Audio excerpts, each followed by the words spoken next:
preço paritário de importação foi uma arbitrariedade, quer dizer, uma inovação, passou a ser adotado pela direção da Petrobras em outubro de 16. Então, de outubro de 1953 até outubro de 2016, a política de preço da Petrobras sempre foi outra. A partir de outubro de 2016, se adotou o preço paritário de importação. O que é o preço paritário de importação? Você assume que todo petróleo e todo derivado que é consumido no Brasil, o preço desses combustíveis precisam ser um preço equivalente ao se esse combustível tivesse sido importado. Apesar do Brasil ter capacidade de produzir seu petróleo, tem um excedente, inclusive, que é exportado de petróleo brasileiro. Tem refinarias que são capazes de processar, e já processaram, até 95% das suas cargas de petróleo com petróleo nacional. Esse petróleo que a gente está produzindo hoje, especialmente do pré-sal, é extremamente compatível com as características das nossas refinarias. Apesar de também sermos capazes de produzir diesel, gasolina, os principais combustíveis nas refinarias brasileiras. A necessidade de importação, quando existe, dependendo da economia brasileira, se está crescendo mais ou crescendo menos, essa necessidade de importação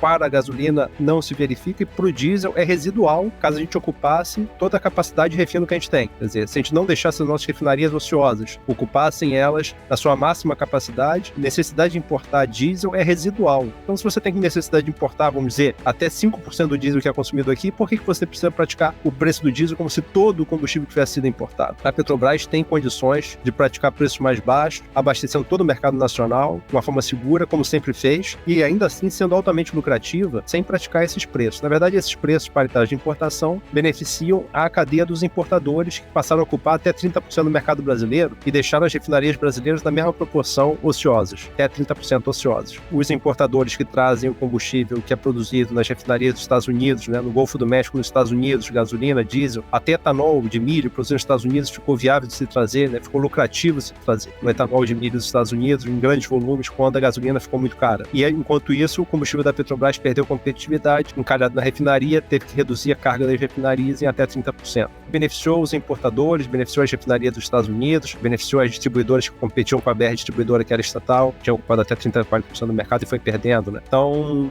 essa é a lógica dessa política. Recentemente, a direção da Petrobras anunciou que não ia mais praticar o preço paritário de importação, que ia alterar a política de preços. Ao mesmo tempo, anunciou uma redução de preço, que a gente fez, um artigo que eu publiquei logo em seguida essa declaração, essa redução dos preços, que eu mostrei para o diesel, é que essa redução dos preços praticados pela Petrobras não foi suficiente para deixar de praticar o PPI. Na verdade, o que havia antes desse anúncio, e dessa redução dos preços, é que o preço do diesel estava alguma coisa da ordem de 15% mais alto do que o preço paritário de importação. Então, na verdade, houve uma redução, um ajuste do preço do diesel ao próprio PPI. Então, o que a gente defende é que existe a necessidade de se reduzir ainda mais para que você não pratique o PPI, você poderia praticar preços ainda muito mais baixos do que se tem hoje, sendo praticados pela Petrobras. Então, se anunciou o fim do PPI, mas na prática o PPI está sendo praticado, porque o preço é o equivalente a esse,